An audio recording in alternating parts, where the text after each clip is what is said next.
Hello everyone, my name is CA Mukendra Beniwal and आज की इस वीडियो के अंदर हम डिस्कस करने वाले हैं कि डीमैट अकाउंट क्या होता है और ये काम कैसे करता है एंड आपको डीमैट अकाउंट किस ब्रोकरेज फर्म के अंदर खोलना चाहिए। तो ये सब हम इस वीडियो के अंदर डिस्कस करने वाले हैं, तो ज़्यादा टाइम ना वेस्ट करते हुए चलिए शुरू करते हैं। What is demat account? तो हम इसको एक एग्जांपल से समझते हैं। जैसे आपको बैंक के अंदर पैसा रखना होता है तो उसके लिए आपको बैंक के अंदर एक अकाउंट खुलवाना पड़ता है। वैसे ही सेम वे अगर आपको शेयर मार्केट के अंदर पैसा इन्वेस्ट या फिर ट्रेड करना है तो आपको एक अकाउंट खुलवाना पड़ता है एंड उसी अकाउंट को बोला जाता है डीमैट अकाउंट। जैसे आप अपने बैंक के अंदर पैसे डिपॉजिट या फिर विड्रॉ करवा सकते हो, सेम वे आप डीमैट अकाउंट के अंदर पैसे ऐड कर सकते हो और विड्रॉ कर सकते हो और वहीं से आप शेयर मार्केट के अंदर इन्वेस्ट या फिर ट्रेड कर सकते हो। नेक्स्ट आपके दिमाग के अंदर क्वेश्चन आ रहा होगा कि अगर मेरे को म्यूचुअल फंड के अंदर भी इन्वेस्ट करना है तो क्या उसके लिए भी मुझे डीमैट अकाउंट चाहिए? जी नहीं, म्यूचुअल फंड में इन्वेस्ट करने के लिए आपको कोई डीमैट अकाउंट नहीं चाहिए।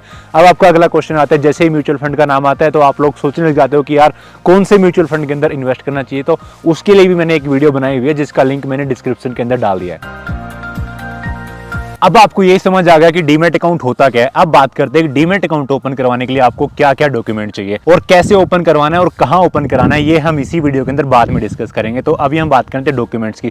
तो सिंपली आपको अपने बेसिक डॉक्यूमेंट चाहिए, जैसे पैन कार्ड, आधार कार्ड, बैंक डिटेल्स जैसे कैंसिल चेक और अपनी पासपोर्ट साइज फोटो और एक फोन नंबर और एक ईमेल आईडी। अब बात करते हैं कि अकाउंट ओपन कैसे करना है। तो इसके लिए आपके पास दो ऑप्शन है, ऑफलाइन और ऑनलाइन। सबसे पहले ऑफलाइन की बात करते हैं। तो ऑफलाइन के केस में आप किसी भी ब्रोकरेज फर्म के ऑफिस जा सकते हो एंड वहां जाके सिंपली आपको अपना फॉर्म फिल करना और अपने डॉक्यूमेंट्स देने एंड सेम डे आपका डीमैट अकाउंट ओपन हो जाएगा। सेकंड, हम ऑनलाइन की बात करते हैं। आजकल हर ब्रोकरेज फर्म के अपने वेबसाइट और मोबाइल एप्लीकेशन है, तो आप सिंपली उनकी वेबसाइट विजिट करो एंड वहां से आप ऑनलाइन अपना अकाउंट खोल सकते हो एंड वो भी आपका सेम डे के अंदर अकाउंट ओपन हो जाएगा। अब तक मैंने आपको बताया कि डीमैट अकाउंट होता क्या है और ये काम कैसे करता है एंड ओपन करवाने के लिए क्या क्या डॉक्यूमेंट चाहिए। अब हम बात करते हैं कि ओपन कहां पे करवाना है। तो जैसे आप बैंक अकाउंट ओपन कराने जाते हो, आपके सामने काफी सारे बैंकों के ऑप्शन होते हैं, PNB, SBI, HDFC. Same way जब आपको डीमैट अकाउंट ओपन करवाना होता है तो आपके सामने काफी सारे ब्रोकरेज फर्म के ऑप्शन होते हैं, जैसे जीरोदा, एंजल ब्रोकिंग, मोतीलाल ओसवाल, शेर खान, एक्सेट्रा एक्सेट्रा।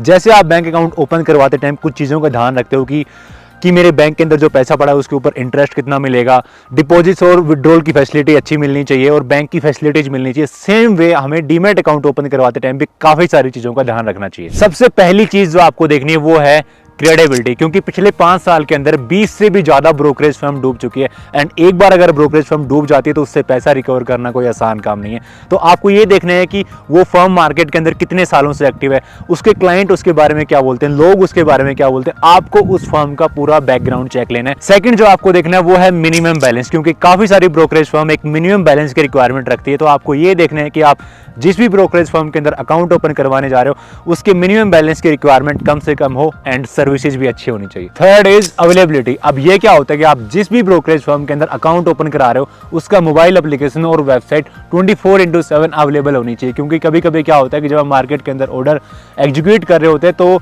डिले और लैग होने की वजह से वो ऑर्डर किसी और प्राइस के ऊपर एग्जीक्यूट हो जाता है। तो ये डिले और लैग उस ब्रोकरेज फर्म के मोबाइल एप्लीकेशन और वेबसाइट के अंदर बिल्कुल भी नहीं होना चाहिए एंड अगर कल को आपको कोई इशू रेज होता है तो वो इशू का सॉल्यूशन आपको तुरंत मिलना चाहिए। नेक्स्ट आपको देखना है ट्रांसपेरेंसी एंड कैपेबिलिटी। अब इसमें आपको क्या देखना है कि जो चार्जेस ब्रोकर ने आपको शुरुआत में बताए थे वही चार्जेस आपकी ट्रांजेक्शन के ऊपर लग रहे हैं। ऐसा तो नहीं कि उन्होंने कोई हिडन चार्जेस लगाना चालू कर दिया जो आपको पता ही ना हो। Number 5 is commission and fees. अब इसमें आपको क्या देखना है कि आपने 3-4 ब्रोकर की लिस्ट बना लेनी है एंड उन सब की फीस आपने ऑनलाइन कंपेयर करनी है। काफी सारी वेबसाइट्स है जहां पे आप जाके इजीली ट्रैक कर सकते हो कि कौन सा ब्रोकर कितना कमीशन, कितनी फीस चार्ज कर रहा है। तो आपने इन सब को आपस के अंदर कंपेयर करना है एंड चेक करना है कि कौन सबसे लो है एंड आपने देखना है कि कोई हिडन चार्जेस तो नहीं लग रहे हैं। आपने ब्रोकरेज फर्म अपनी रिक्वायरमेंट के हिसाब से सिलेक्ट करनी है, क्योंकि कभी कभी ऐसा भी हो सकता है कि जो ब्रोकरेज मेरे लिए अच्छा हो वो माइट भी आपके लिए अच्छा ना हो। मेरे को इक्विटी के अंदर ट्रेड करना है, आपको फ्यूचर एंड ऑप्शन के अंदर ट्रेड करना है, तो आपको अपनी रिक्वायरमेंट के हिसाब से अपने ब्रोकर को सिलेक्ट करना है एंड जो जो चीजें मैंने आपको बताई है इन सब चीजों का आपको ध्यान रखना है अपना डीमैट अकाउंट ओपन करवाने से पहले। अब काफी सारे लोगों के दिमाग में क्वेश्चन आ रहा होगा कि सर क्या माइनर भी अपना डीमैट अकाउंट खुलवा सकता है? जी हाँ, माइनर भी अपना डीमैट अकाउंट खुलवा सकता है, बट वो मैनेज किया जाएगा उसके पेरेंट्स या फिर जो भी उसका गार्डियन है। नेक्स्ट क्वेश्चन आ रहा होगा कि सर डीमैट अकाउंट ओपन करवाने की फीस कितनी होती है? तो डीमैट अकाउंट ओपन करने की कोई फीस नहीं होती, बट फिर भी कुछ कुछ ब्रोकरेज जैसे जीरोदा या फिर कुछ और है जो 300 to 500 रुपीज़ चार्ज कर लेते हैं। सो मैं उम्मीद करता हूँ कि मैं आपके सारे क्वेश्चंस के आंसर दे पाया होगा एंड मैं आपको अच्छे से समझा पाया होगा कि डीमैट अकाउंट क्या होता है और ये काम कैसे करता है। अगर आपका अभी भी कोई क्वेश्चन रहता है तो आप मेरे को कमेंट कर सकते हो या फिर इंस्टाग्राम के ऊपर DM कर सकते हैं। एंड नेक्स्ट किस टॉपिक के ऊपर आप वीडियो देखना चाहते हो वो कमेंट कर देना।